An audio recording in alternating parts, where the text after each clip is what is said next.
Okay. So first of all, just please tell me your name. I go by the name of Chuck Brown, but it's actually Charles R. Brown. Okay. And this is an interview with Charles R. Brown. It's happening in Abilene, Texas on May 20, 1999. And the interviewer is Fred Bailey, who is the chairman of the history department at Abilene Christian University. Now, don't we sound formal? Okay, that's all that I just did that so that at the beginning of the tape, that information is there. Chuck, where do we start? Where do we begin? Let me just ask a simple question. When were you born? In a small town in the state of Washington called Port Townsend, approximately 40 miles across the Salt Chuck, across Puget Sound from Seattle. And what year was that? That was in 1929, pardon me, 1925, March 9. March 9, 1925. Now, what ultimately we're going to talk about is, of course, your experiences with the 12th Armor and your experiences in World War II. But in reality, people who have never known you and never known me are going to be interested really in the totality of your life, your experiences, for example, before the war. And so if you were born in 1925, that would mean in 1941 you would have been 16? Yep. That was very young, okay. So basically you were a teenager during the 1930s, is that right? That's right. Tell me a little bit about going to school and your experiences during the Great Depression that you remember. Mine are probably similar to most people, or a lot of people of that generation. The town is located on a most beautiful spot. You can see mountains that range to 12, 14,000 feet. You can see salt water wherever you look. It was a small town, and we had pretty much as kids the run of that town. Nobody bothered you unless you did something wrong, and then of course everybody knew about it. It truly was the Depression. We didn't have any money, but we got along pretty well. We had two major sources of food readily available, and that was a garden my grandfather raised and the beaches. The food was really available on the beaches. We had crabs, we had clams, we had oysters, and we had my favorite gooey ducks, which, it sounds funny, but it's a huge clam, and it's a very precious item today. People lived on those beaches. They built shacks out of driftwood, and the main trouble of obtaining that food was getting to it. You had to have some sort of transportation because it was 3 or 4 miles, and you start carrying a shovel and a bucket of gooey ducks that long far away. Something I remember about that is the clam tides. Understand it takes a very low tide to get some of these. Generally occur in the daylight hours during the summer, and in the winter it's during dark. Well, people dug clams year round. In the winter you dug them after dark with a gasoline lantern. And what I most remember about that is going to school. Kids had been out digging clams the night before. You can't dig clams without being squirted. And the stench was horrible. As soon as those radiators warmed up, oh boy, you felt like you'd never eat another clam. But when you got home that night, you were eating them for dinner. I smelled as much as the next guy. So anyhow, we had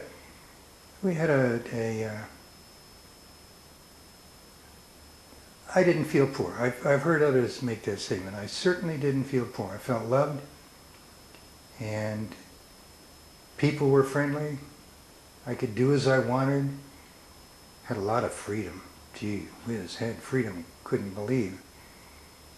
And it went that way until I was 9 years old. Then my mother and father parted company, and we moved in with my grandparents and aunt. And I have such great admiration for my aunt because she was the only income in dollars, except for my mother's relief money. My aunt worked for the telephone company there, and she took care of all of us on her limited income. I went to school, of course, there.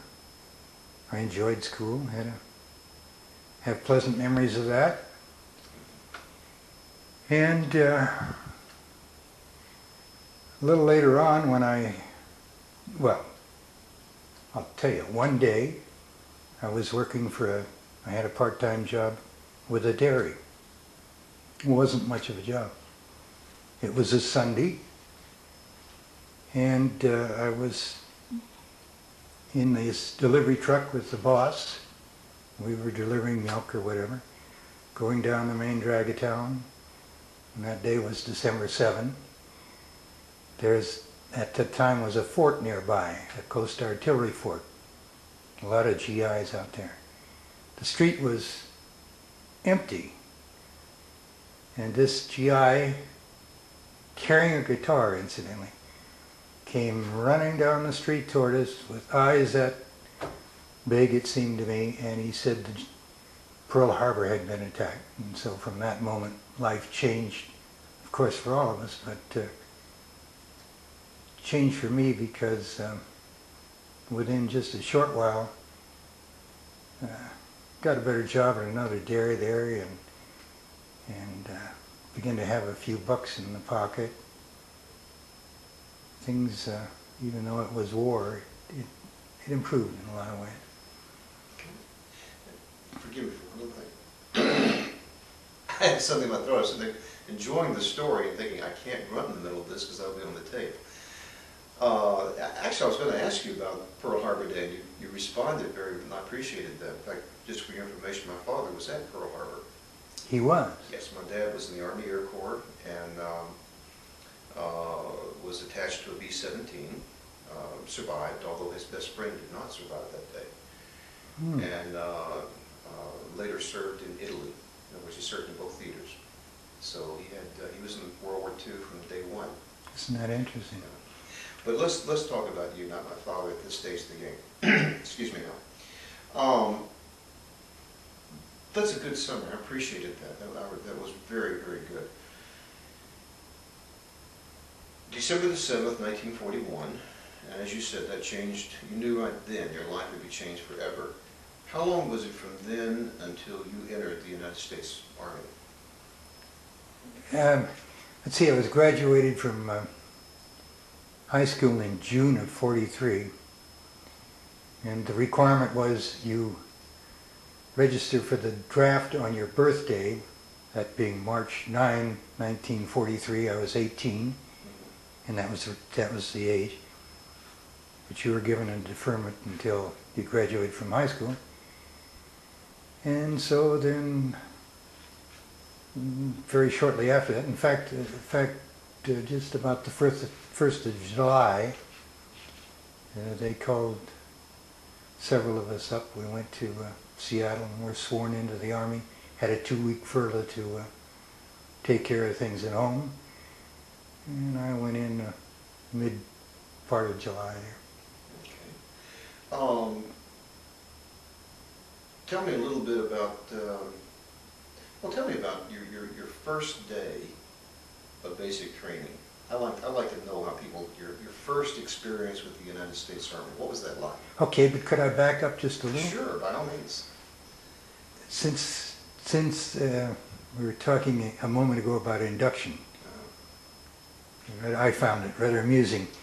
There were 3 others from my class, inducted at the same time. One of those was the coach of the football team. Now I wasn't interested in sports in high school except for boxing, and that was, in other words, I wasn't a team player. And I had my difficulties with this captain of the football team along through the years. He was a pretty good sized guy, and he was a pretty tough nut, and I didn't always come out on top. So of course we were all in the same boat when we went down to Fort Lewis, and about the second day there, as I say, it was mid-July, it was hot. Second evening they took us over to a theater. Bunch of us in there, the theater was hot, the screen comes on, and it was the first VD film that we had ever seen. And my, yeah boy, he didn't last, he just didn't last. He was sick to his stomach and made a dive for the door. And he's dead now, but we laughed about that after. It was kind of it was a fun thing. I really got a kick out of that. I did. But excuse me, about the first day at. No, that's a great story. That's the kind of thing we're looking for, and that's good. Where did he end up, by the way? He was inducted. He was, and he wound up in some. All I can tell you is that it was a non-combat outfit. And I don't know just what it was. I saw him several times after, well, a number of times after this war, but I've lost track of that. I guess if you can't handle a VD film, you can't handle combat. Well, that guy could handle anything else in the world, I'll tell you that. I got lumps to prove it. Okay. Well, let's kind of go back now. So you were briefly in orientation, then you went back home. What kind of things were you trying to take care of when you went back home? I'll tell you, not a great deal. That period right in there, that short time when I had a full-time job, which was only a month or so, I had money for once. I had money on my own. I had a girlfriend that I was, at that point, very, I thought a lot of her. My world was happy. Going into the Army wasn't something that I looked forward to at all. That just wasn't what I wanted to do. On the other hand, I didn't want to stay home either. So my mind was mostly on having some fun and seeing my girlfriend and putting that day off, just as though it would never come. I had, I was 18 years old. I had no personal property to speak of, and so I was kind of free. It was just let it come. I hope whoever hears this tape understands. I've got a frog in my throat and I'm trying to clear it. Okay, sorry. Well, let's go back now. So you're back in the Army. It's your first day, and how were you introduced into the Army? What was it like? Okay, we came down on a bus to Fort Lewis, which was a huge induction center. It's a huge base today. And as the bus came into the post there were all kinds of guys who had been there a day, 2 days, maybe a week before you. And of course, hey, they knew everything. And I think we all got the same treatment when we went in. They stood there in line everywhere. You saw somebody that had been there a day ahead of you or a week ahead of you. You'll be sorry, you'll be sorry.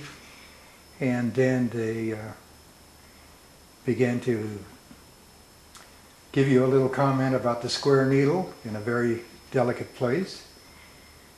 I knew that was a bunch of baloney, but if you know things are coming that are mysterious, that are unknown, and you're very apprehensive. And more than anything else, anything else in the whole world, I think I speak for most people, but I'm speaking for myself. I was so terribly homesick. I'd been in that little town all my life. I'd never been away from there. It was neat. I loved it. I thought that was the entire world. And, oh, I thought I would die. Just absolutely die. But we went in and had our first taste of GI food. That wasn't too bad. And we got cleaned up around the barracks and one thing or another. And we're told about if you have any problem, take it to the chaplain, which we didn't do. We wanted to face our own problems. We had shots, and everybody's been through this. A great big guy ahead of you that looks as though, well, he picked me up and with no effort at all, and of course they hit him with a shot and down he goes. Everyone's had that experience. I didn't have trouble with shots, but we went through very little there except for a few orientation films and so forth. And then they began to split us up, ship us out here and there and the other thing. So, yeah, my 4 classmates went 3 different directions from where I went. And I went out there one night. They lined us up, probably about 50 of us, I guess. And sat by the railroad tracks. The train came by. We got on a car, and we were on our way to Fort Knox. And that was a kind of a unique experience for me because I'd never been on a train before. Why don't you tell me more about the train experience? The train experience itself. This is your first time on a train. Yeah. And this is in wartime. Yeah. Sure. And it's of course it's a troop train condition. It wasn't, that is, we were troops on it wasn't a troop train per se. It was a train occupied by a lot of troops, but civilians were aboard too. Yeah. We had Pullman accommodations. 2 men in the lower bunk, 1 above. And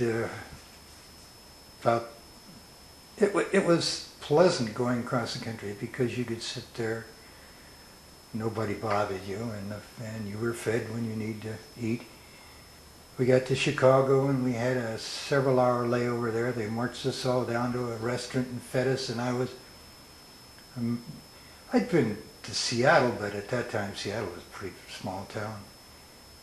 And Chicago was big. And it was fun to watch, and it was a bit frightening in a way. And we finished up there and got on the train again, and down we went to Fort Knox. Now, Fort Townsend is located, you have the ocean, you have the Straits of Juan de Fuca, and you have Puget Sound. Seattle's located on Puget Sound. Port Townsend's located at Admiralty Inlet, which is a very most narrow point between the Strait and Puget Sound. That's ocean water. It's cold. It never gets about 50 degrees in the hottest day in the summer. Port Townsend stays cool. It's a mild climate year-round, but it's cool in the summer. Yeah, boy, Fort Knox was just absolutely terrible, and it affected me probably more than a lot of people because I just wasn't accustomed to that heat, and within days I began to lose, even though I was eating well, I began to lose weight. That just knocked the holy bejiminy out of me. You know, that was and the fort itself, which was a beautiful place, had nice barracks compared to what we had later here at Barclay. Very nice barrack. Was an interesting place. But we were, basic then was 17 weeks. And I've forgotten how many weeks you had to do before you were allowed to pass out of the camp. And but on a Sunday, the first Sunday that we weren't tied up, still were restricted to camp. I remember going up with who turned out to be a lifelong friend, to a cafeteria there on the post. Hey, that was another experience for me. Little town, didn't know what a cafeteria was. All of that food out there, I didn't have enough money to buy all I wanted.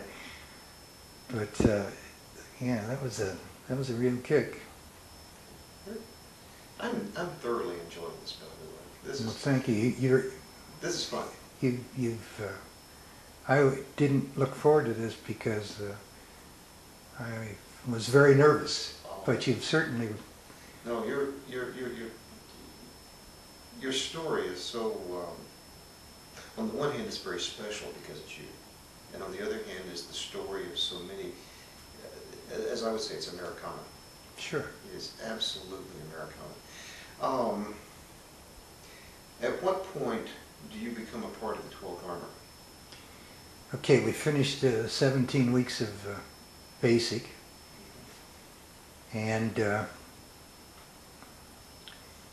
which was finished up in the early part of December, and then we were assigned, I'd say we, a whole bunch of people I didn't even know were assigned to KP every day. Did that about a week, and then by then I'd met a girl in town, and she'd invited me to dinner at her house. People in Louisville, incidentally, I thought were wonderful people to us. I just thought they were wonderful. And she was a nice girl. She really was, and her family was nice. So they invited me for dinner on Christmas, and I was looking forward to that. But boy, they shipped us out, and I wound up at Camp Barclay in the wee small hours of the morning on Christmas Day. There were 4 of us from our training company that wound up in headquarters company of the 66th Armored Infantry Battalion. And I can truthfully say I have never been so homesick and unhappy as when that 6x pulled up and we looked out, and here's a bare light bulb hanging down over a board that said Headquarters Company, 66th Armored Infantry Battalion. Number one, the building was depressing. And number two, the last thing in the world I wanted anything in the world to do with was infantry. I was sure they were going to put me in tanks because I loved driving those tanks. You know, a kid likes machinery. And I'd had a lot of fun with that. And I thought I was going to be that. And then there was the infantry. So it was pretty depressing.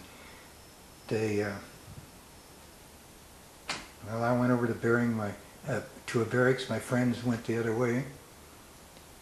And the company clerk pointed to a bunk. So I put my stuff down. Everybody was asleep. I tried to sleep, and next morning when I woke up, and all these guys, it was kind of like you weren't even there, and you felt like as though you weren't there. But that passed very quickly because they were pretty good guys. They were from predominant. That was a 12-man barracks. We lived in squad huts, and I think over a third of those people were from New York, at least the East Coast. But New York, you know, that's a heavy population, and and the rest was spread around. And the age disparity was substantial. I was the youngest one there, but there was one guy that was in his 30s, and they were nice guys. It didn't take long to realize that, hey, we're all in the same boat. These are nice guys, and we started from there. Now you say this was headquarters, so what did that mean? An armored infantry battalion consists of 3 rifle companies and a heavy weapons company. And headquarters is that heavy weapons company. That in turn consists of a platoon of, or then we're talking, a platoon of reconnaissance platoon, an assault gun platoon, and in our case a combined machine gun mortar platoon. And I was in the machine gun mortar platoon. Wound up being when we used our mortars, wound up being a gunner on the mortar, otherwise I was a rifleman. Don't know where to go with this at this point. Why don't you just, whatever you feel like telling me about Camp Barkley and your experience. How long were you at Barkley?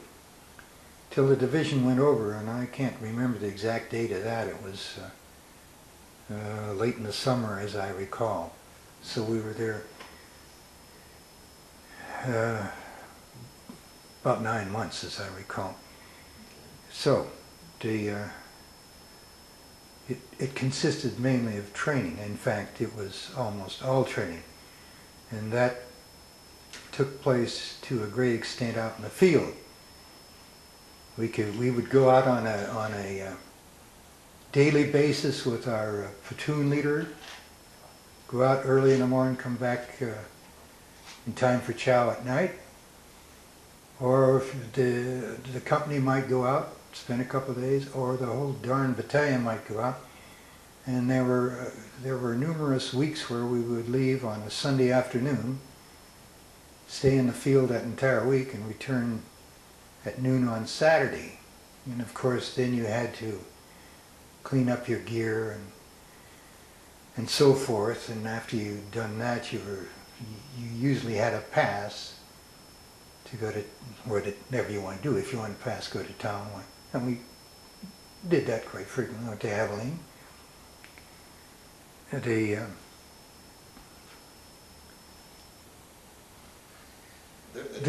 are 2 directions I'd like to go. Okay? Sure.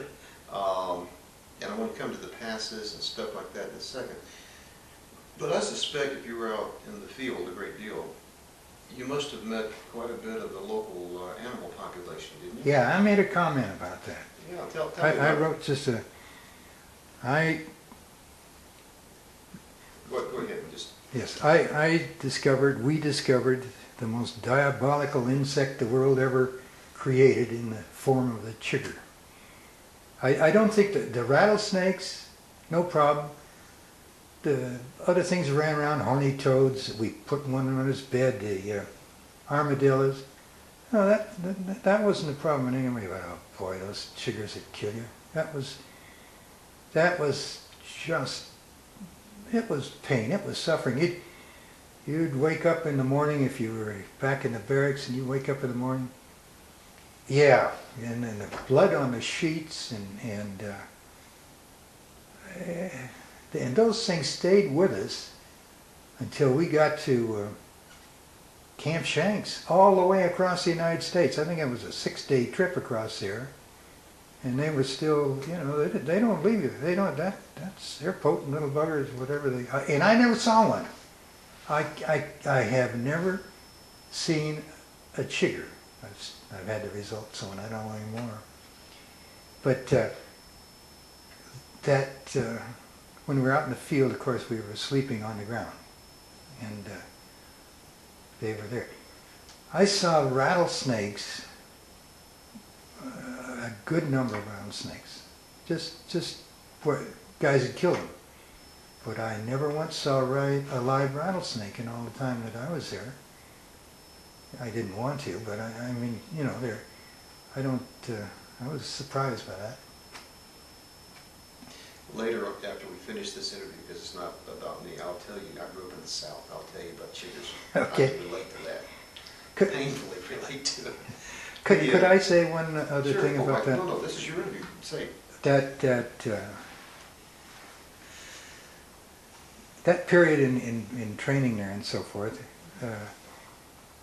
there was some humor to it. It wouldn't be humorous today. It sounds, I imagine, quite silly to anyone listening to this, but there were things that we said, and we said them over and over again, and they always worked. There was always a little kick there that you got out of these things, and we would say, for instance, we kidded one another by saying,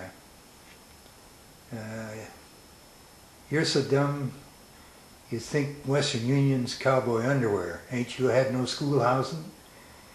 And another thing we did that always, I don't care how many times you heard it, it just always got a chuckle. You'd be standing out there waiting for chow, and it'd be cold and miserable, the rain would be coming down, and someone in the back of the line would yell, "Chow in the mess hall. Let's get these troops out of the hot sun." Now, today it may sound strange, but it wasn't. It helped then. And then, when we got overseas and got into combat, that humor became a little more cynical, and an expression that we frequently used with one another there was, "We are all brothers in that grand and benevolent fraternity of them what's been shot at." That doesn't mean much to anybody. That wasn't, but it said, "Hey, we're in this together."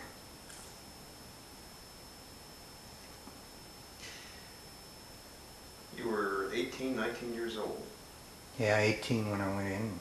And, and about that, when you were here in Abilene. Mm-hmm. One of my former graduate students did a master's thesis on the Bluebonnet Brigade. Do you remember that? I wish I could. I have tried. That's embarrassing to me, but I cannot. That's all right. But you'd go and leave in Abilene. Tell me about what was there to do in Abilene, Texas in 1943, 44? As I remember Abilene, there was a big swimming pool, and I think it belonged to either the American Legion or the Eagles or something like that. I don't know. I'd like to see if it's still there. So we'd go in, for instance, swimming. I can't swim, and one of my buddies would go with me, and he couldn't swim either, but hey, you got in the water, you got cooled down, and there were people around. It was fun to watch. We'd go to a show. We'd get a bacon, lettuce, tomato, and a malt. And it wasn't because we didn't have girls on our mind, but girls were hard to come by. There were so many. I went a couple of times to the USO. Got there early so you could line up over here and the girls over here and see which one was coming up. Well, hey, you just no more than touched her than somebody grabbed you and she was gone. So, and then another problem that just made it difficult for that sort of thing for me. My music was Glenn Miller and Duke Ellington. That's what I knew back home. That's what I love, still do today. You know, just dearly. But down here it was Aha, San Antone. Now I'm not knocking anything. That's please don't misunderstand me. And Yellow Rose of Texas, well, that's hell to dance to for a guy from up there when you're used to Glenn Miller. But I found people friendly, and it was a nice community. I can see now, after being after being in town here, and after being out this morning to where Barclay existed, I can see now the overriding homesickness closed my eyes to how attractive this place is. There is a lot of beauty here. I had no idea. And I think probably most GIs, there were a lot of GIs up there in my hometown at that fort only 3 miles out of town. The most beautiful spot you can imagine. And they hated it. So I think most of us were that way. It wasn't an insult. It wasn't an intended insult to the community. It just was a matter of, I'm not where I want to be and I'm homesick. When did you learn you were heading to Europe? When did we? When did you learn? What happened? So I phrase it another way. Tell me about receiving orders to head toward Europe. Okay,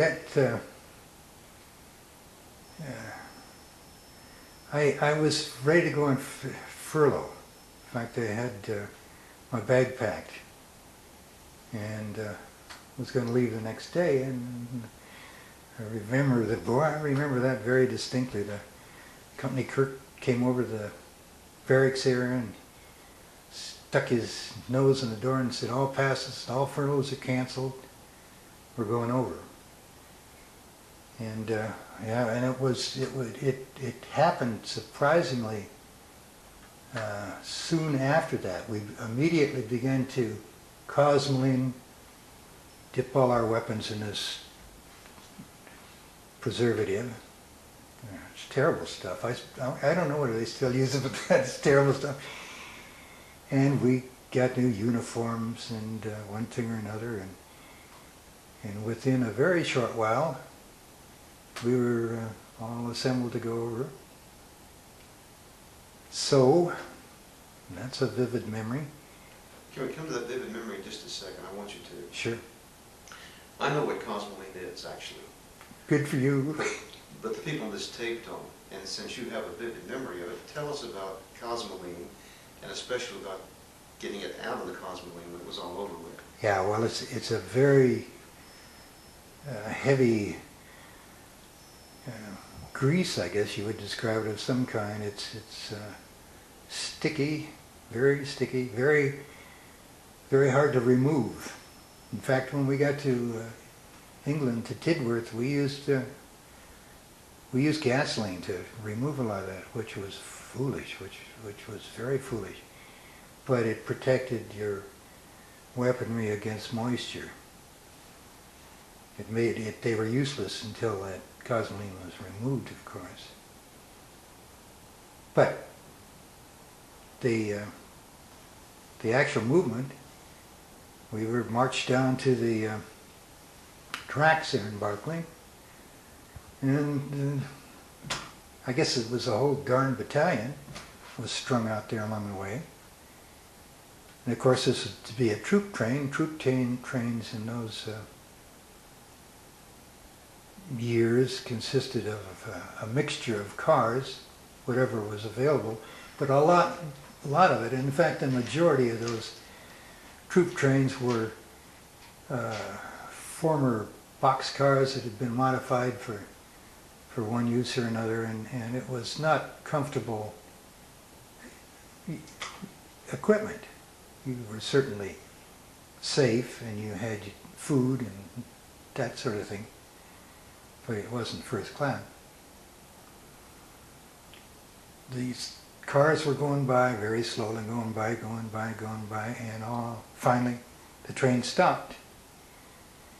And when the train stopped, right smack in front of our platoon was, it's probably imagination, but it must have been one of the very, very last bedroom cars that Pullman Company made before they stopped building them. It was a beautiful car, just a beautiful car.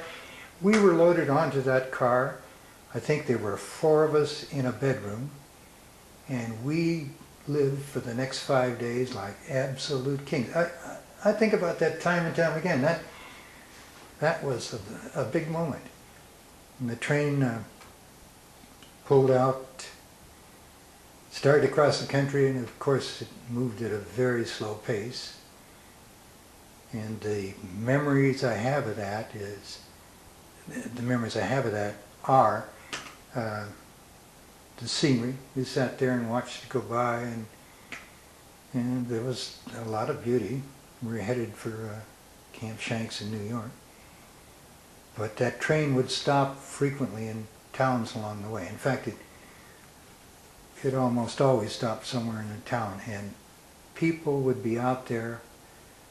They must have been doing this for quite a while because they knew exactly where the train was going to stop, and they had all kinds of food. You know, food was hard to come by, and they had cookies. Civilians couldn't get sugar and all. Those people came out there. It just kind of brings tears to my eyes today. I mean it. They were just wonderful. Pardon me. Well, that's okay. But they were just, they were so darn good to us, you know. And you had a sense of really, hey, I belong to this place. This world's mine. I never got over that. Forgive me on that. It interferes with the video. Oh, yeah, it was.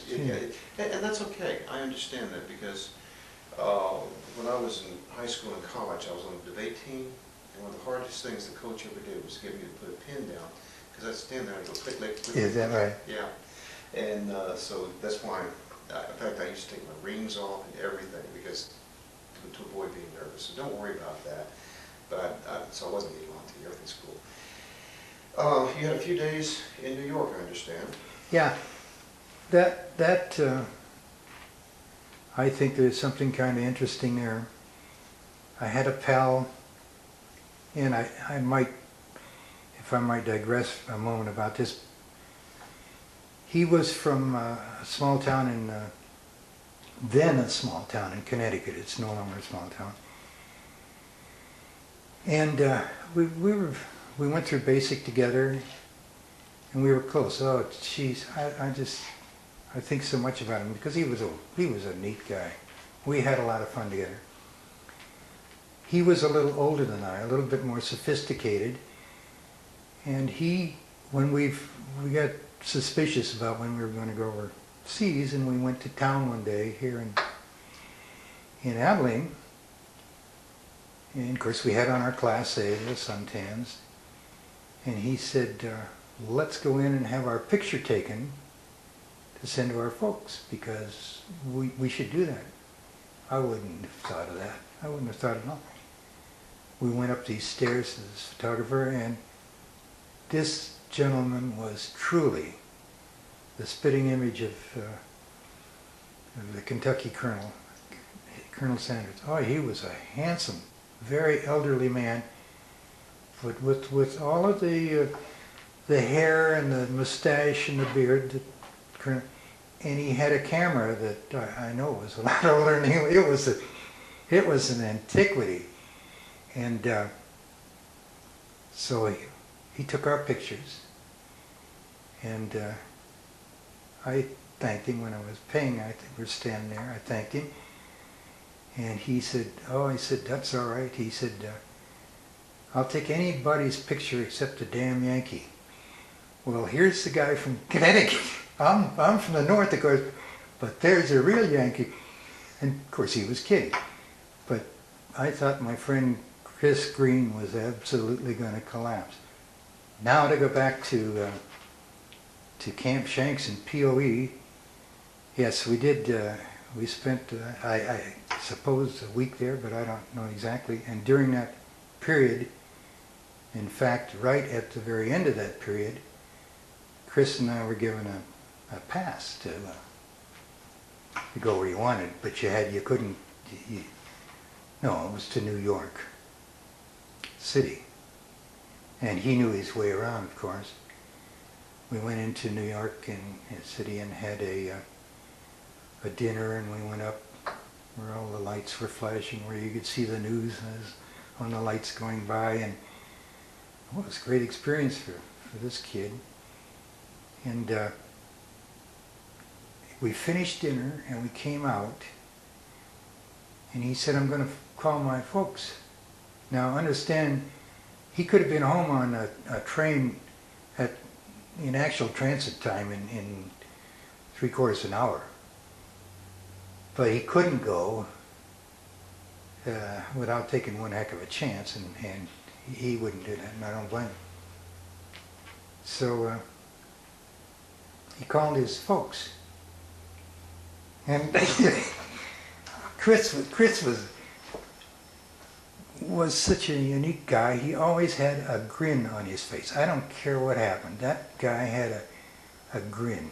He kidded, and he was a neat guy. And he came out from the phone booth, and he was in tears. And you know, I put my arms around him, and it was a pretty touching moment because I didn't think of home because it was over 3,000 miles away. He was within reach of home and couldn't get there, and it suddenly dawned on me, you have a severe problem here. But we, I believe the next night, I don't know, could have been, anyhow, they put us on a train, and we went down to New York to the docks, got off the train, they marched us down, and as soon as we got off of that train, there was an army band playing beautiful Sousa marches, and you literally felt you could take on the whole world. It was, that is an experience, and at that moment it was very effective, and of course it was designed to be so. We went up the gangplank of the Empress of Australia and down into her lower quarters. We were right over the rudder shaft. And the moment we got inside, the music was gone. And that had an effect. That had a rather frightening effect, because it was a dingy vessel, and the music was gone, and you couldn't get off, and you didn't know what was coming next. That vessel is maybe not of interest, but maybe it is. The Empress of Australia was a World War II, World War I war prize. It was a Canadian Pacific vessel it was still in Canadian Pacific ownership at that time. She'd seen better days. She had come over just a couple days before with a load of German prisoners. There were blankets and so forth there that belonged to them. As a result, we were all lousy when we got off the vessel. But the vessel itself, I kind of followed it through. I managed to get a little bit of the history of it, and she finally was cut up for scrap in 1957. So the journey across, speaking for myself, was probably one of the best times I had in the service. Well, hey, I saw the salt chuck. I don't understand what happened to me. I lived on that salt water all my life. It's my life today. I don't feel comfortable 3 miles from the salt water. Why did I go into the doggone Army? I could have volunteered and gone into the Navy or the Coast Guard or whatever. The Coast Guard base, training base right in my hometown. So when I got on that doggone ship, I could smell salt water. And as soon as that ship got out to where it began to roll and so forth, a lot of guys got seasick. That's something that's never bothered me. That meant room. I could go up on deck. There were a number of us up there, but a lot of guys were down below being sick, and that gave you a chance to walk around and look and see all of those vessels out there. And I think in my naive way, I wasn't concerned about what could happen to us on the way. I just wasn't going to face that. I just wasn't going to face it until it came time. So the food was terrible. You know, it was greasy, and it was British food mostly. And it was terrible, and the showers were salt water. But, and every time she turned a degree, and of course they turned a lot, that old rudder shaft would squeal and howl. It wasn't, it wasn't the Queen Mary, but it was still, I enjoyed that. 12 days later we arrived in Liverpool. Incidentally, I have a memory of that passage when we were well on our way. In fact, we must have been fairly close to destination, still far out of sight of land.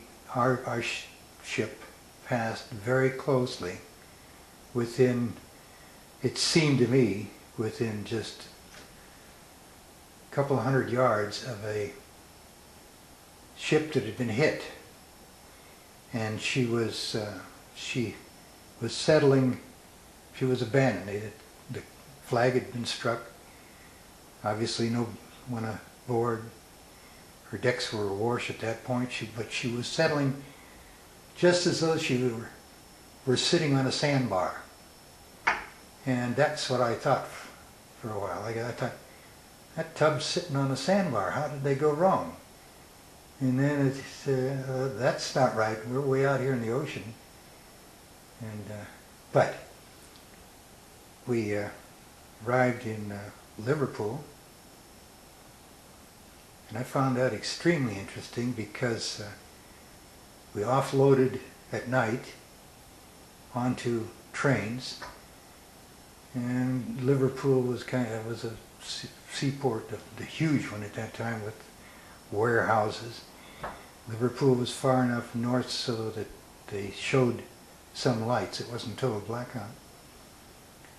And these lights were hanging there, and we got on that train with a beep, beep, beep high whistle and so forth, and you looked out and saw those lights, and you knew, I just knew somewhere Sherlock and Watson were going to come walking out of those shadows. It did bring that to light, but to mind. But we rode all night long and so forth, and we eventually wound up in Tidworth, a big ordnance depot, and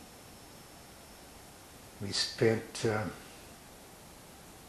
I don't know how many weeks there. The weather was pretty chilly by then. We were living in these huts, or these tents rather, with a wooden floor and a little stove in the center that burned coke if you could get it. And we went through the preparation of getting our equipment and getting ready to go. So I had missed that furlough, and therefore I was one of those who were given a furlough when we got there. And I had a 5-day furlough to London. Share that with Sada. How did you adjust to being in London and England, very far away from home now? Well, that was really one of the happiest times of all, that trip to London, because I'd had an aunt and her husband who Well, he was a doctor, and they traveled quite a bit in Europe and England during the 30s, and I'd heard quite a bit of about London and about England. And some of my descendants are alleged to have come from England and so on. So I had an interest. And at that time, as I remember it, the countryside was absolutely beautiful. It was, of course, most of the traffic was military. There was very little traffic. It was neat and clean. The haystacks looked like small houses, and then he cut them with a saw, so that everything was neat. And it was a beautiful countryside, and then the train ride to London was a nice one through all of this country. Once we got to London, they had, for enlisted men, they had a place called the Moston Club. For peanuts, well, you had a bunk, and you had 2 meals a day in there, because you really couldn't get much to eat in London. Poor people didn't have a darn thing to eat. And it had 2 redeeming features, or it had 2 outstanding, beautiful, wonderful features. During the day, the guy I was with and I would go sightseeing. You'd get on the subway and you could see anything you wanted. And we would go all day long visiting all of these wonderful places, seeing all of the history, and it was truly amazing. The damage from bombing was apparent in certain places, but where we wanted to go, it was just fine. The V-1 rocket was being sent in at that time, and that frightened us much more, or at least it frightened me much more than it did seem to affect the English people. They didn't run for the shelters as soon as I did. But the second feature was girls. Oh boy, I'll tell you, that was a wonderful moment, because all of this time you were alone. I'm not talking about what goes on today. I'm not talking about jumping in bed and all that. I'm talking about having some company. I'm talking about a girl. So, a girl. Guys are okay, but geez, there's nothing like a girl. So we go to the dances at night. The Convent Gardens had a huge dance hall. 3 different bands. They alternated these bands. One of those bands was an all-girls band. And as I remember, every 3rd dance was ladies' choice. Well, you just couldn't go wrong. You were going to have fun, and finally I met she was a Wren. And explain what a Wren is for our audience. She was I'm mistaken. She was not a Wren. That's the Women's Naval Auxiliary, or Naval. And this was an RAF girl, and I can't remember what they were called. She belonged to the RAF. And she was very, very nice. We had a grand time for those days. In the evening, I'd meet, and that was a bit of human interest there, because she had a brother who was in the British Army and had been in there, because they were in from 1939. He'd fought in Africa and so forth, and he'd seen a lot of combat, and he came back on leave. Of course, this was before I was there, but it was just after they started dropping those V-1s in. And he had this leave, and he said after the leave, he left that morning to head back, and just a few blocks from the house, one came in, and he was killed. But I didn't keep in touch. I didn't write, and so. But boy, we had a fine time in London. I've never forgotten that. That was That was fun to add. Just so interesting. Just so much to see. Very much. Great, great story. How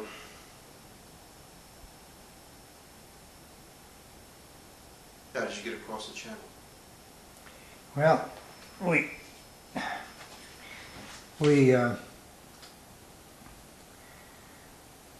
loaded up one day on a train, and they took us down to Southampton. And of course it was night when we loaded, and we loaded onto LSTs, landing ships tank. And boy, it was jam-packed with equipment and and we tried to find a place to put our sleeping bags because it was a night journey.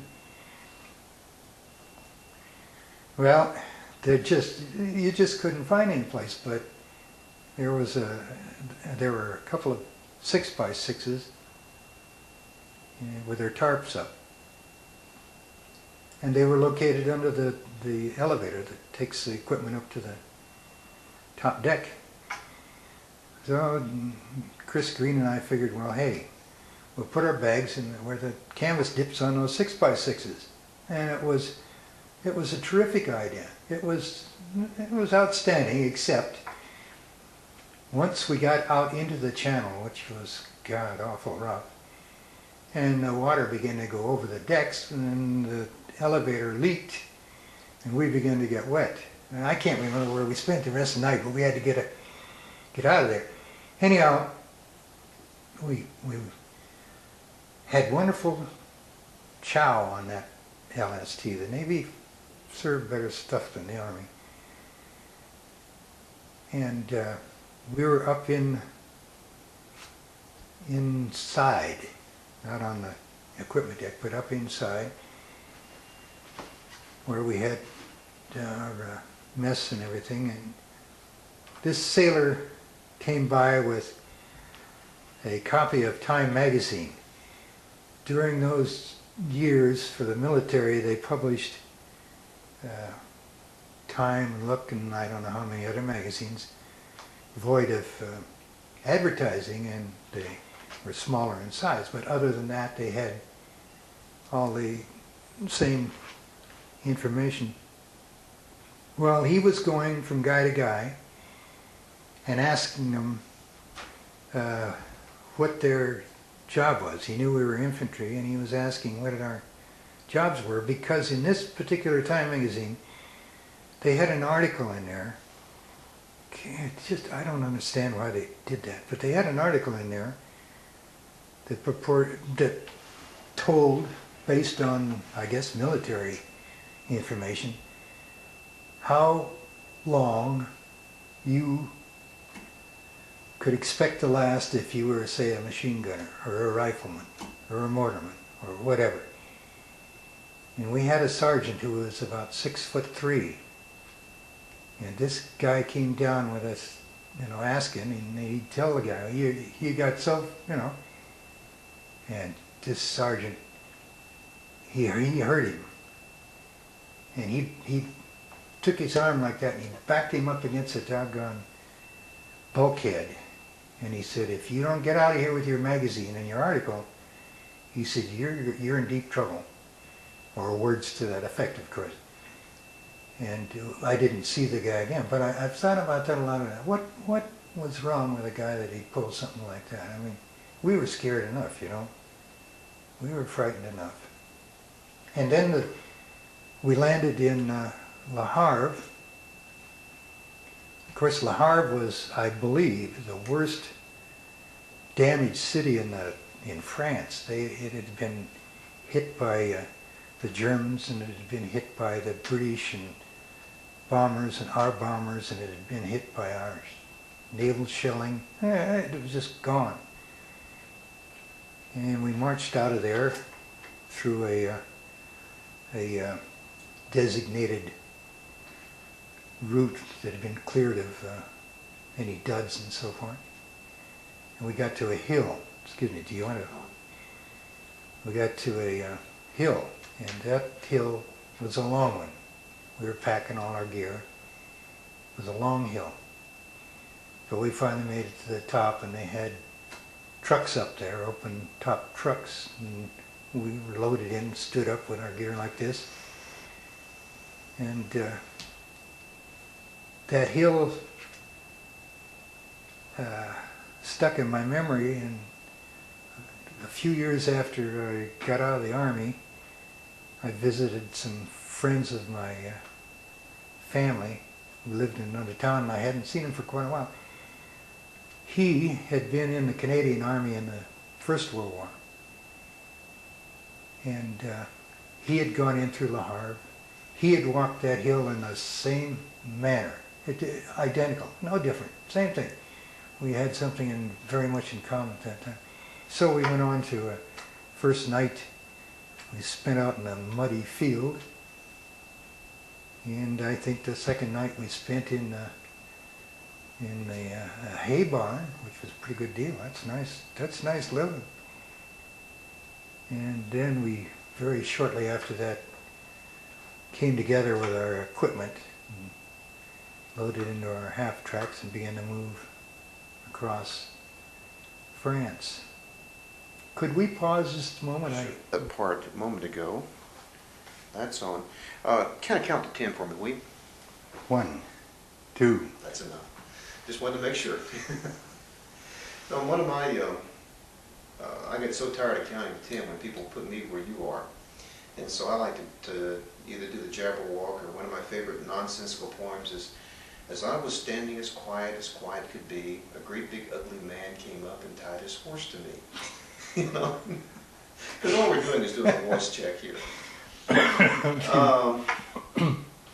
You talked about your first experience, sleeping in a haystack, in a hay barn. Tell me a little bit about field rations. I assume you were on field rations by then, weren't you? Yeah, we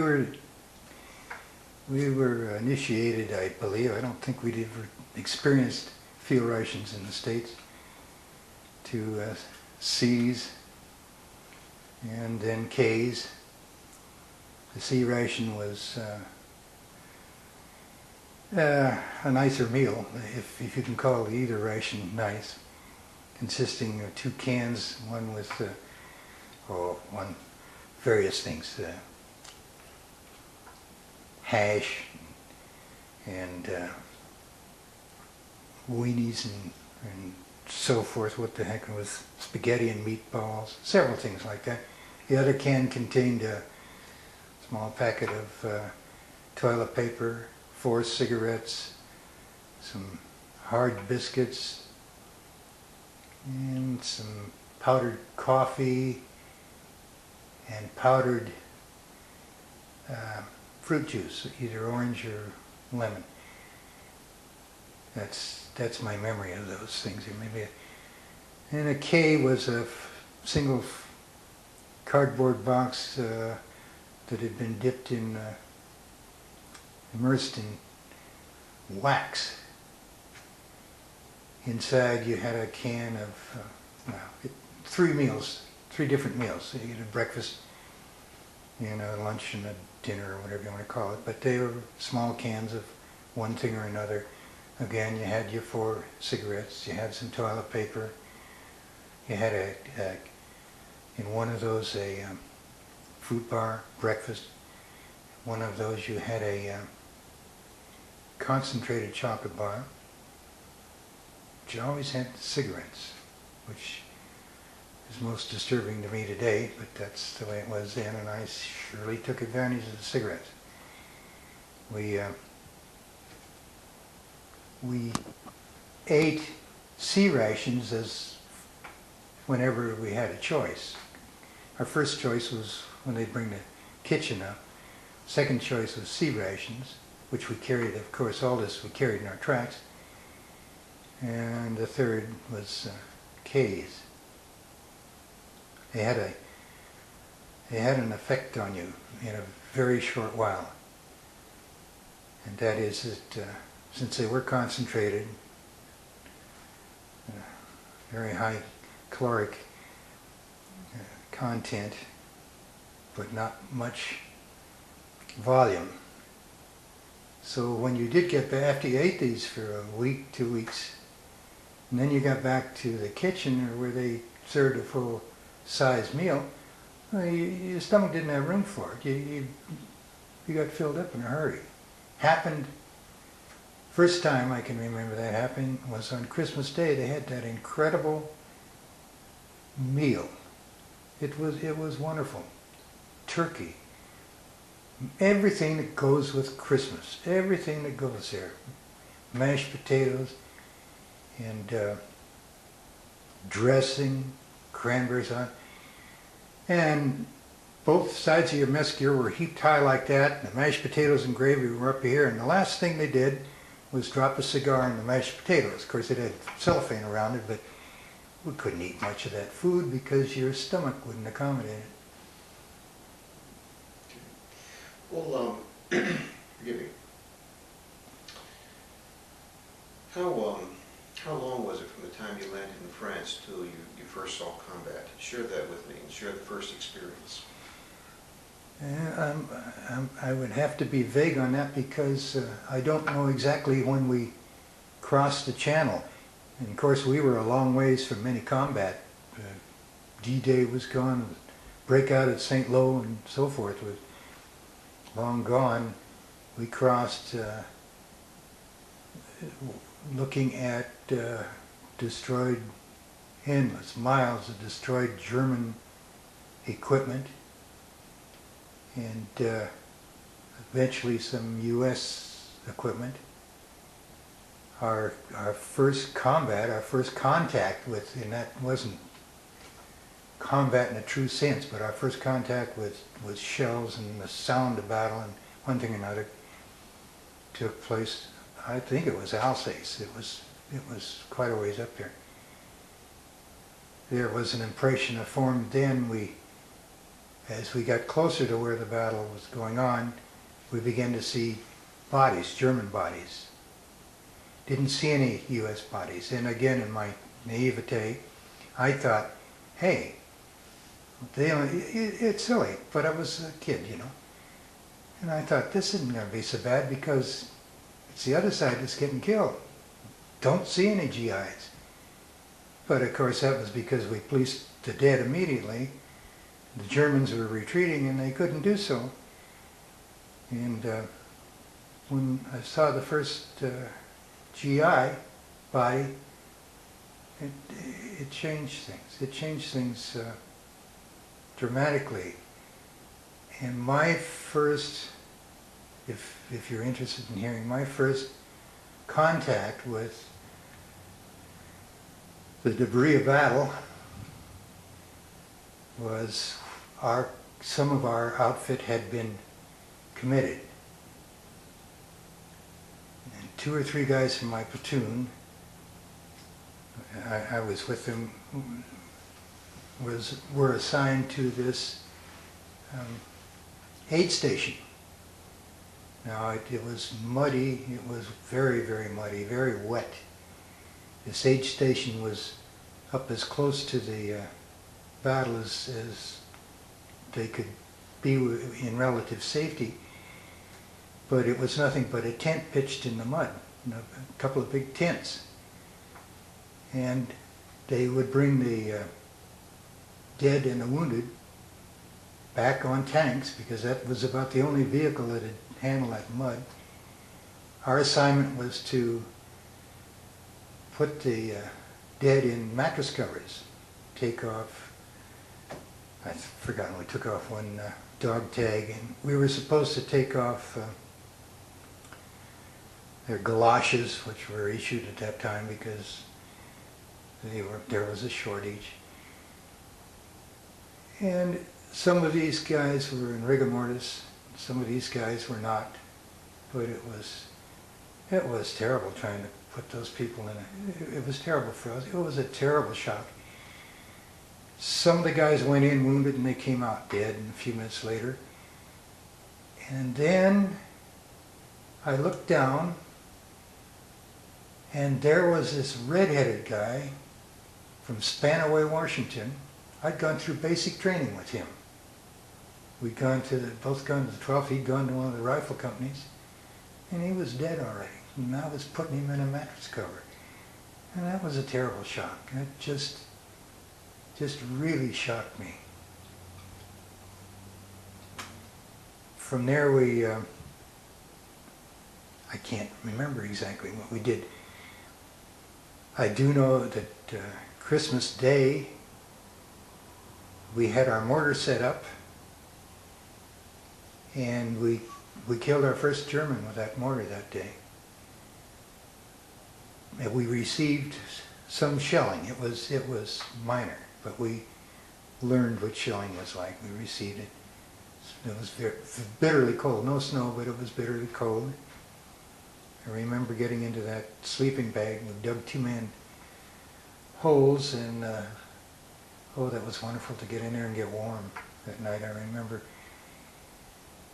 But about the next thing that happened was, of course, Herrlisheim, and that's where we got our first real combat. Now, what was your experience in Herrlisheim? Well, I was more fortunate than a lot of people. Certainly more fortunate than the rifle companies, because a lot of the time we were using our mortars. That gave us a little break, a distance between the enemy. But a lot of it, my memory really would be, if you just summed it up, would be night patrols and day patrols, and the worst of all was firing that mortar at night about every hour to, I can't remember what the term is now, but it was very disruptive to the sleep of the Germans. You know, when you did that, the whole world knew right where you were. It just terrified me to send that shell out, but it didn't land. And then we began, some of our guys got wounded and so forth. And then it got to the point where you saw vehicles were going up. I tell you, the three problems for me at Herrlisheim were fear, cold, and lack of sleep. And the fear was almost overpowering at first. Then the cold began to get through, and that seemed to kind of take place of the fear in a way. But then finally, lack of sleep, man, I'll tell you, that was the overpowering thing in my case. I don't know about others, but in my case, I would have done anything just to get some sleep after we'd been out there several days and nights, been chasing around in the dark.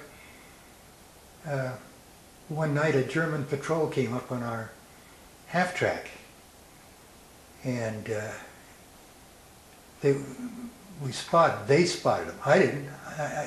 I was momentarily sitting there in that half-track asleep. And when they yelled patrol and you know, I wanted to say to hell with it. I don't care. I'm so tired. I don't care what happens next. And that's the way it kind of went. Finally, it was nothing but burning vehicles and so forth. On the last day, when Herrlisheim for us really ended, we were set up with our mortar. Now, Herrlisheim, of course, as I'm sure you've heard from many people, there was no cover. The Germans, most of our activity dealt with Steinwall woods, and the Germans were in that woods. They had all the cover, and we were out in the open. There was some scrub brush, much as I remember, that used to exist around Abilene and Fort Barkley. Low stuff, but it was sparse. You couldn't, a sniper almost got me one morning. A lot of people have had this experience, but I had to relieve myself, and that's when I had my pants down, you're pretty, and he almost got me that, because you had no place to hide. You just couldn't find a place to hide. So, on the last, it was late in the afternoon when our company pulled the plug. They began to retreat. Our vehicles there was some cover. There were some trees back maybe 300-400 yards across this field behind where our mortar was. That's where our half tracks were. And gee, everything was, something went haywire because my gun didn't get the word to pull the plug. Everybody else got the word. We didn't get it. I don't know whether our wire was broken or they sent a guy out and he decided that he wasn't going to go out there. And stuff was flying all over hell. And I remember something came in. We decided, there were 3 of us left on the gun, we decided this is it. And just about that time the tanks came up out of the canal there, and all of these German soldiers, like mechanical people, were right there, and they weren't far away. And I remember as we were trying to disassemble our gun, we were stupid. We should have left the gun and run. But we were trying to, and something came in. I don't know, it was a large round of some kind. It must have been a dud. And it landed within just inches of my foot there. It made a heck of a hole in the ground. It would have, of course, torn my leg off. But that didn't really frighten me. As much as I want to get this doggone gun and we want to get out of here. And the field where we had to cross, we had no choice. That field was alive with tracers. But obviously they weren't shooting at us. They were coming close, and I suppose in our fear and our anxiety, they appeared closer than they were. But you could hear them snap. You could hear them. And we started to run carrying that stupid mortar. 45 pounds in the mortar on them. So we wound up, Stark was his name, and he fell. And I thought he'd been hit. And I had a terrible sensation there because you're so, the thing that made me do anything there, the only thing that, I'm certainly not a brave individual, but there wasn't anything that was going to keep me from going where those guys went. If somebody went, I was going to go too. You're very close to those people. And he fell, and I had for just a moment, my God, I don't want to go back and help him. How am I going to carry him? And it just went like that because you wouldn't leave him. And well, he'd fallen. When we got to those trees, we could hear engines, and those doggone half tracks were pulling out. They were leaving. We broke through the trees, and there were some of our half tracks. They saw us and stopped, and the tracks had dead and wounded on the hoods. And so we got in those tracks and started to move, and as we did, you could see those tanks, and you could see the German soldiers with them. And I always thought about this. They were close enough. We had a .50 caliber there, and not a doggone one of us thought of shooting at those people with that .50 caliber. I don't know what went wrong with us at that moment. But we went from there a relatively short distance in the tracks, and we were told to dismount. Tracks went off, and by then it was dark. And our colonel was Colonel Wells, and he rounded up a bunch of us. I've heard it was about 80, I don't know. But he rounded us up and said, this is where we stop. And it was just like this. It was just ground. It was frozen, cold, miserable, snow-covered ground with nothing in the world to stop any. All we had was our personal arm. That's all in the world we had. And my most terrifying moment in combat was that one, because we were certainly green. We'd had all of it that we were running, and it's not a good feeling. And there wasn't anything, if those Germans, I knew enough about it, if those Germans decided to come, we couldn't do anything, and there wasn't any cover to retreat. It was a terrible situation. That frightened me more than anything else. But in the wee hours, the 36 came up, 36th Division. We went back, and within just moments after we got back to the town there, I was sound asleep, along with all my buddies. Oh, that sleep, that was wonderful. That was wonderful. From that point on, I probably, a lot of guys had the same experience. From that point on, you had fear. There was that thing in your stomach, but it was never again like that. You could stand up to it much more readily. Of course, we never had to run again. We never had to retreat. We had a lot of tough going, but it wasn't like that. Let me ask you a question I haven't asked anybody else, but I value your opinion on this. How would you compare the equipment that you had to use with the equipment that you saw the Germans using? Well, I'd have to preface my reply, because I'm an avid reader of World War II history, and therefore I have a little bit of technical knowledge on those comparisons. But my perception then, and it certainly is even stronger now, is that our equipment, we simply inundated the Germans with equipment, with mass production. That's all. It was just straightforward. We wiped them out because we buried them in arms of all kinds. Those arms, the tank, our medium tank, compare it to the German tank, and the German tank was far superior. Now I'm talking about what I observed at this moment. Far superior to ours as far as their armor and armament. The advantage with ours, I've learned in my reading, was that they didn't break down. The German tanks broke down.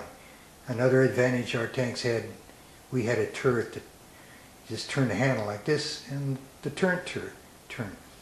The German tank had to be hand cranked. The automatic weapons that they had were far superior to ours. Their machine gun, I think the cyclic rate on their machine gun was 1,500, and our light was 500. They could change their barrel, just push a button almost. They had another barrel in that thing. Ours was dependable. It was a Browning mechanism, but it lacked the firepower, and you were more exposed with it. The German gun looks just like our modern machine gun today, I noticed, just in pictures. I don't know anything about that equipment.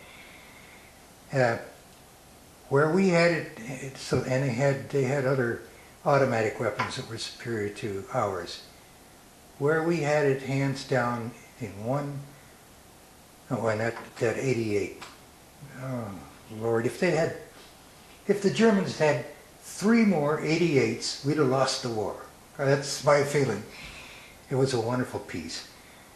But we had the M1 rifle, and that was far superior to the German because of the firepower. We could get off 8 rounds as fast as you could pull the trigger, and the Germans had 5, and they had to crank that bolt each time. It was a wonderful gun, but we had them beat in that respect. That M1 was just a love affair. That was a good weapon. So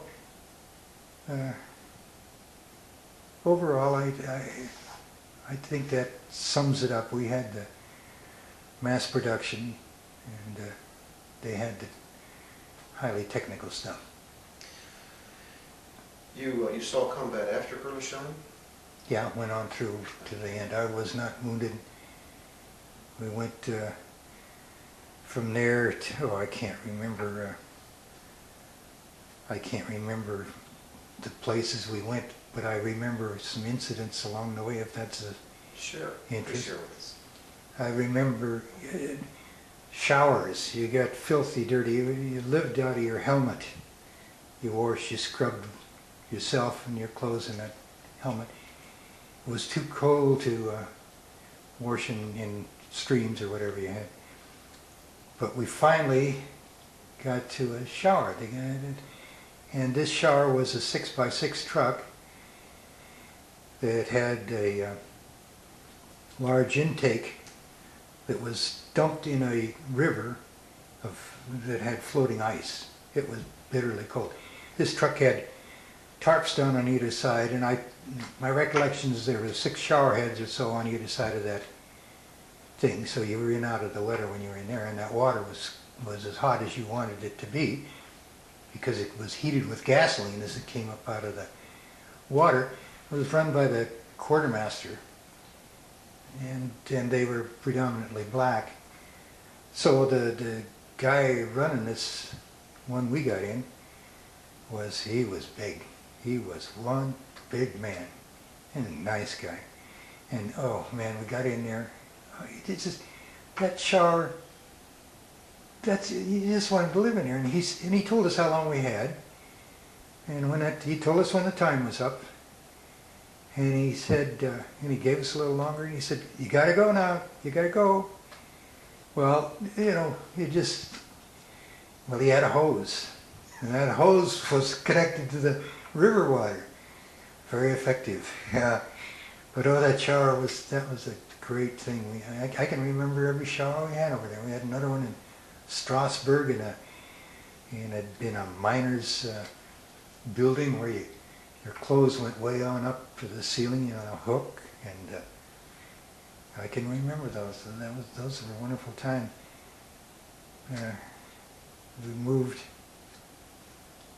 We moved on up. Oh, let me say one other thing, if I might, about the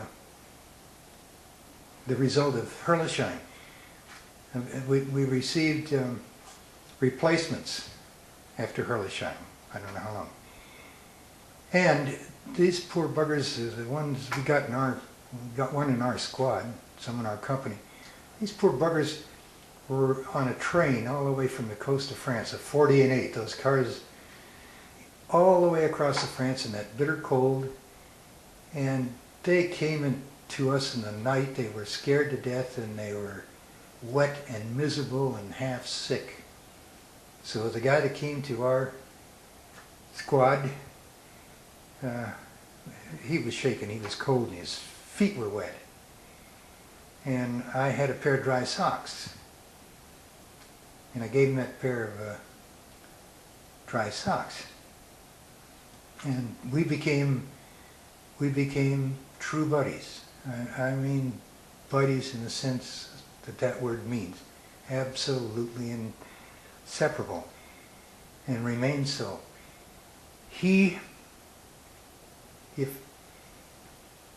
I didn't know, I had no knowledge of this at that time, of course. A GI doesn't have any, in combat has only that much knowledge. You don't know anything about the world and what's going on. But afterwards, see, this guy had come out of prison. He'd come from 8 weeks, we had 17. He came from 8 weeks of basic and had been pardoned from prison with the condition that he'd volunteer for the infantry. And through reading, I know that they were so desperate for bodies, especially in infantry. Congress had set an absolute max on the draft. They weren't able to scrouge people out of the Air Force and quartermaster and enough to fill their needs, and one of their ideas was let prisoners volunteer. Very few did, but he did, and he's turned his right. I know about him now. He did a wonderful job with his life, and we became very, very close. And then shortly after that, our battalion received D Company, which was a black company. And those, I have great respect for them. They were all volunteers. The majority of us certainly weren't volunteers. They had training that was far inferior to ours. They rode around in open 6x6 trucks when we were riding in albeit thinly armored. It was armor on we could hide, we could do something. And my personal feeling is they were given the dirty end of the stick. I have great respect. An incident, we were trying to take a small town, and D Company was in the town. They were actually in the town. We were supporting them on the outside with our mortar. We could see what was going on there when we began to get some shell fire. And this buddy that I'm telling you about, of course, he had almost no combat experience at that time. And when the shells began to get close to our hole, he wanted to move to another hole. There was a little road over there about 100 yards away, and he wanted to get in that hole because they weren't shelling there. And he says, I'm going. I said, no, for God's sake, don't go there because they'll be zeroed in on that road. No, I'm going. Well, I'd already developed such a strong feeling for the guy that no way was he going to go without me. Where he went, I was going, and that stayed that way. we got in that hole, and they started walking down that road, and they once a doggone close that it covered us with dirt in it, and it did all the things shells do. The next one, there would have been no way. Absolutely no way, because he was really working that thing, and it stopped. And within an hour, we were moving out. We went into town and we loaded up and we left. We found out the reason it stopped was one of these guys out of D Company found the observer and killed him. He saved our life. And I think they're wonderful. I think if I could say one other incident about that D Company, we went in later on, we took a small town, and we were walking side by side with D Company at that time, and when we got to town, the Germans were pushed out. We were just staying around there for a while, and I heard a piano, and he was playing the kind of music that I liked, so I had to investigate. Well, I went up there and here are a bunch of guys from D Company. One of these guys is playing a piano. Oh, that guy was terrific. I mean, he was terrific. The stairs into the basement was probably 6 feet from the piano, went down in the basement. The Germans began to walk mortars in, again, down that street. And as they got a little closer, these guys began to go down, I was the only white guy there, but these guys began to go down the basement. And finally he and I were there, and he was playing, and I didn't know that there was a war on. I was having so much fun, and geez, Kurt Rimini. One landed right outside. It put shrapnel into the walls. It didn't get us, but it was right outside. And it's always been my opinion that 3 bars played on that piano after we hit those stairs. It was, boy, we did go down there. Yeah, they were great guys. They really were.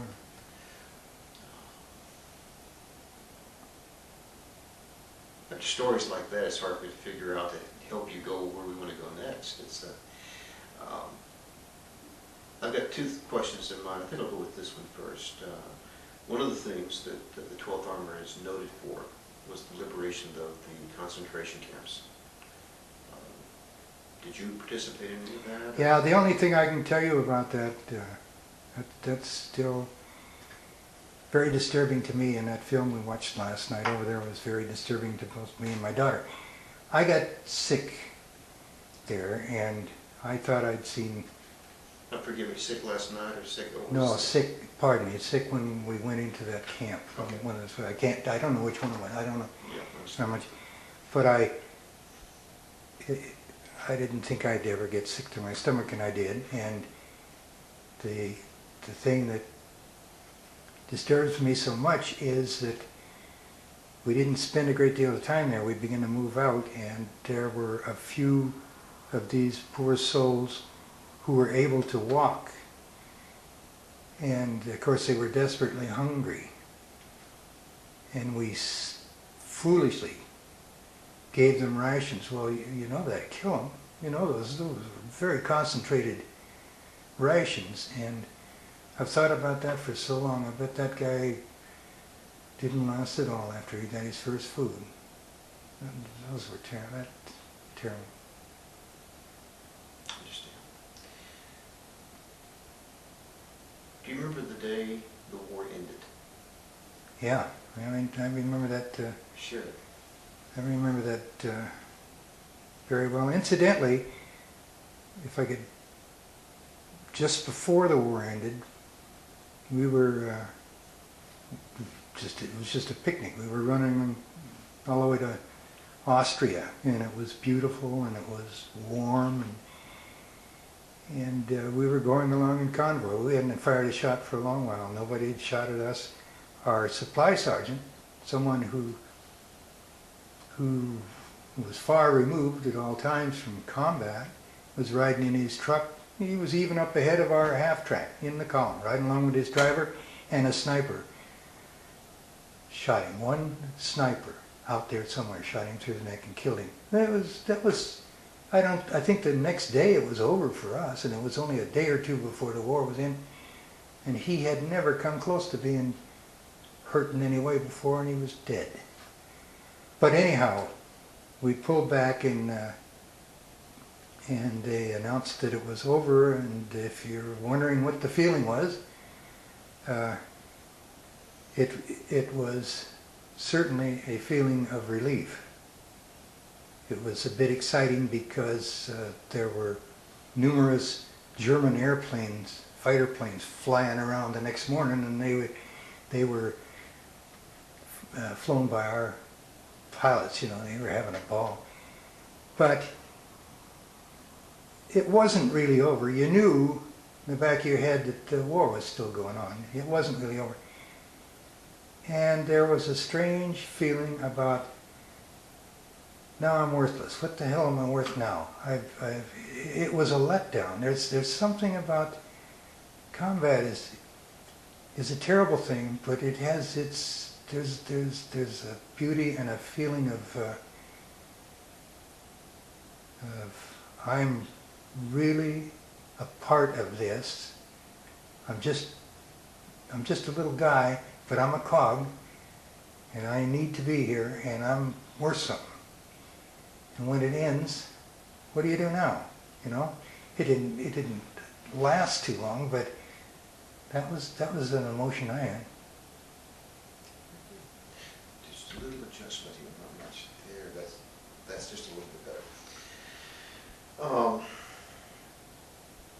Now, even though the war was over with, combat had come to an end, you were still stationed in Germany for several months, is that correct? No. We went back to a little town called Ellwangen, and I wasn't there long at all until they came around one day and said, this buddy of mine that meant so much to me was shipped out before I was. And a few days later, they came around and said, you're leaving tomorrow. And I truck came by and I joined some other guys I'd never seen in my life. And we headed for Le Havre for Camp Lucky Strike, which was a camp made up of tents where you waited for a ship back to the States. And they put all of us inducted from Fort Lewis in one area and so forth throughout the country. And I developed a lifelong friendship with a guy there, and we waited, I don't know, I guess a couple of weeks before the ship came in, and the USS Sea Porpoise, and we were on our way home. And I'm sorry, you'll have to excuse me for a minute more here, would you please? Yeah, let me make sure that's on. I need to readjust slightly, and everything's good. Let's talk just for just a few moments. You returned to the United States, and you know, you've had quite an experience here. You left at the age of 18, fresh out of high school. You've experienced Camp Barkley, you've experienced combat, you've experienced these friendships. I'm going to ask kind of a two-part question. Think about it. How had you changed, and how had your country changed when you got back? Well, I changed because of the small hometown that meant so much to me. Wasn't that enthralling. I wanted out. I wanted to be away from home at least. I liked the town. The world changed because when I left, people left their cars in the street with keys in the ignition and didn't lock their doors and so forth, and they quit doing that by the time I got home. They had a few experiences and they quit it. There was just a different atmosphere. It was more rush. Most of us started school. And unfortunately, I didn't finish, but most of us started out on the GI Bill, and we found girls and so forth. And I haven't really given that too much thought, but it was different. It was a change, but I had matured. That the Army probably, despite the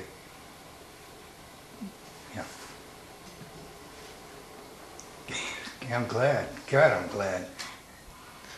Oh, I thought you were going. No, I was. Okay. It was background noise.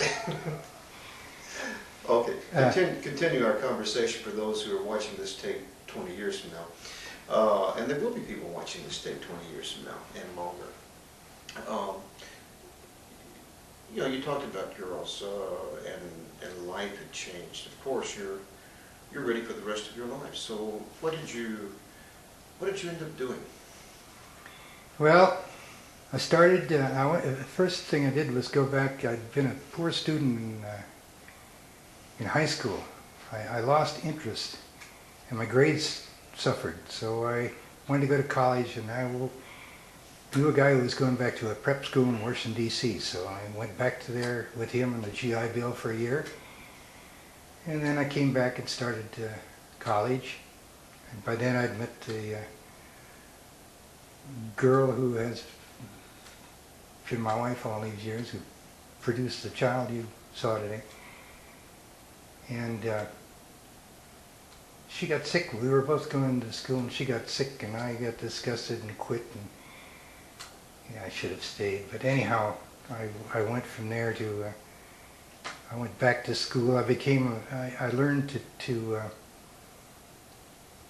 type and take shorthand, and male stenos and stenographers were in demand in those times. I went to work for a railroad doing that, and I went to work first for the postal inspectors, then for a railroad, and then I took some transportation classes and wound up working 25 years in the traffic department of a timber company there in Seattle. It's a pretty big outfit. And spent the rest of my life doing it. We've talked about a great deal, and I want to tell you, I have enjoyed this immensely. Can you think of anything that we have not talked about, that I haven't prompted you to, that you want to share? Anything that is just really something you would like to make sure that's remembered? Could I wind this up with two, I guess they're kind of amusing things. By all means. When we were in the service, when we were, the Air Force, or Air Corps it was in those days, was the glamour outfit. And they ranked better with the girls than we did. The M1 rifle was our gun. That's what we shot. And we would, if a girl asked us what we did, what our job was, we'd try to impress them by saying, at least some of us did, I did, I'm a tail gunner on an M1. Didn't always work. The other thing that is rather a human interest story, there was a guy in the recon platoon of our platoon, or company, named Arbuckle, from Chicago. And he was an absolute con man. Geez, he'd come up with that grin, and you'd give him anything he wanted. He just couldn't resist. He played crap, or he shot crap with those who shot crap, and he always lost. He was always broke right after payday, and he was always around bumming money. But you couldn't dislike the guy, you know. He was a great guy. So, I don't know how many years after the war, 8, 10, there was a fad on in that period to have baby shoes bronzed. And I was in somewhere one day and picked up this magazine, flipped it open. Here's a picture of the police department in Chicago, and there was a long table there. The table was lined on two sides with baby shoes. They weren't bronze, they were just baby shoes, pair after pair of baby shoes. And at the end of this doggone table, with that doggone grin, was Arbuckle. He'd gone out and he'd been soliciting these baby shoes, and he didn't pay off. He was just keeping the money, and the police finally caught him. And there he was, but he had that same grin. I'll never forget that. It was kind of an experience. That is a wonderful story again. I hope I haven't tired you. We have spent, I think, close to 2 hours. And for me, it's been wonderful. And It has for me. I thank you very much. Thank you. And I think everybody's going to watch it. I'm going to shut it off now. Okay.